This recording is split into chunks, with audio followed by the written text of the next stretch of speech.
If you are not paying attention to what is happening and being discovered under the Egyptian pyramids and the Giza Plateau, you are missing the buildup of what is going to be one of the biggest discoveries in human history. And it's only a matter of time, and not long.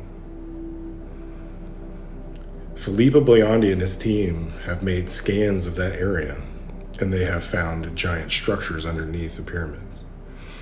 During my 40-day water fast, which is my Start Here to Understand playlist, and I encourage everyone to watch that to know exactly what has happened to us and how things unfolded in the beginning. We started to get information about previous cycles, which would be Atlantis. Very, very real. Very, very, very, very real.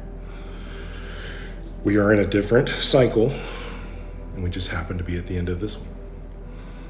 And so all of this hidden information is starting to come to the surface. But during that 40-day water fast, I made a post about being shown who has control of the missing years of Yeshua's life, which is found in the history of the Essenes, which is a mystical order that was a part of the Great White Brotherhood in Egypt. So in those texts, it explains that he and John the Baptist had gone through India and Tibet, and then were coming back through Egypt, and that there was a entrance in between the paws of the Sphinx, and that led down to a tunnel, and it popped up into a hidden chamber in the Great Pyramid. And so 2 weeks after I make that post is when the original scans come out, and it confirms that there is a fifth chamber in the pyramid. But you can also see that there's no way to access it from any of the entrances that we know. So that's a validation early on that was really important, and that continues to happen all the time. But it's happening again. I've had people looking for a second Sphinx for months. I've known that there was one, and lo and behold, a couple of weeks ago, Filippo Boiandi's team announces that they have found the location of a second Sphinx, and they're going to be investigating.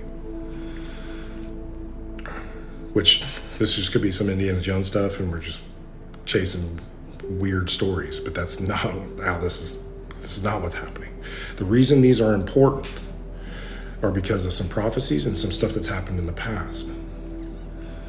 So early on, we had interactions with Thoth, who was a little G in the time of Atlantis. But if you know his story and you understand the emerald tablets of his that were found, that it explains how the pyramids were built. It explains that they created the halls of Amenti underneath, and that there is incredible technology and information down there, and it is down there. The way that those were found were incredible. The emerald tablets were not found in Giza. They were found by Maurice Doreal, who was a mystic in the United States in the early 1900s, who was getting visions that he needed to go to Mexico to find the emerald tablets. He goes down to Mexico at the Temple of Quetzalcoatl and finds them in an altar right where his vision said they would be. He takes them, he translates them, and then he takes them to Egypt and returns them. They've been lost ever since. But if you read the translations and you understand the esoteric and metaphysical parts of our reality, it all makes complete sense. And so those tablets ended up in Mexico is incredible. There's a reason for it, because there is an advanced angel that shows up in our timeline repeatedly, and he manifests as different beings to advance our civilization's understanding and knowledge. He was Thoth, he was Hermes Trismegistus, he was Quetzalcoatl. Any of the pyramids that were built on Orion's belt are results of him. So that's Z in China. But this is Archangel Michael, who we deal with a lot. And I know that sounds crazy, and if you've never heard my story before, that's going to sound insane. This is all legit. We are living the most incredible story of all time. And we are watching things unfold in the most incredible ways. But this is all very real. The Emerald Tablets are going to be really important because in there it says that he marks the entrance to the halls of Amenti with the statue of a lion. And we know that the face of the Sphinx was most likely a lion before it was changed to be Pharaoh's head. But if if this is new information to you and you do not know what I'm talking about, you are going to want to take the time to go research this stuff with Filippo Biondi's team and what they're finding. They're finding stuff in similar methods in Hawara, and when you start looking at those scans, there are metallic structures in there that are enormous, buried deep underground, in the shape of an omega symbol. And that is one of the stargates that exists.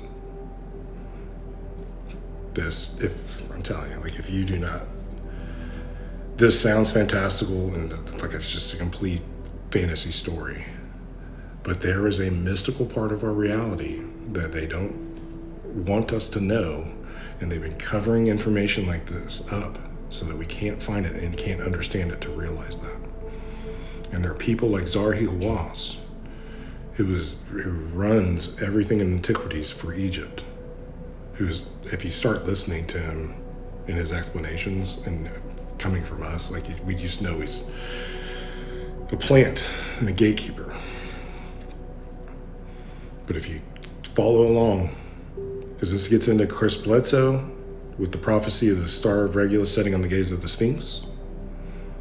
And if you thought that was going to happen this past Easter, there's misunderstanding on the prophecy that not enough people know the details of what's going on there to know that there was no date given. That was an extrapolation of the Star of Regulus setting on the gaze of the Sphinx. They thought it would have been then. Months ago, we started revising that timeline to the fall. We are seeing the same thing, but the prophecy says that new information will be revealed. And how cool would it be if that is when that the halls of Amenti and all of these underground chambers and the information that is in it are brought to the surface for public consumption, and it's going to blow everyone's mind. There were civilizations that existed prior to the flood, and this happens every 12,000 years. Time's up. It's about to get really weird. But pay attention to what's going on in Egypt. It's going to be a missing link in our understanding of our civilization's history. It's going to be ridiculous. So stay tuned. I'll update you as I have more. Much love.